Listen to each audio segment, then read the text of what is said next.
সতীপীঠের মধ্যে যে পীঠটি মাতৃত্ব, স্নেহ ও স্থির শক্তির প্রতীক তা হল গোদাবরী তীর শক্তিপীঠ, যা সর্বশৈল নামেও পরিচিত।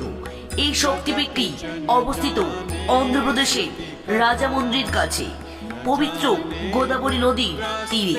পুরাণ মতে দক্ষযজ্ঞের পর মাতা সতীর আত্মাহুতির পর শিব যখন তাণ্ডব করেছিলেন, তখন ভগবান বিষ্ণু সুদর্শন চক্রে সতীর দেহ খণ্ডিত হয়। এই স্থানে মাতা সতীর বাম গাল পতিত হয়েছিল। এই কারণে এই পীঠ মমতা, সৌন্দর্য ও করুণার প্রতীক।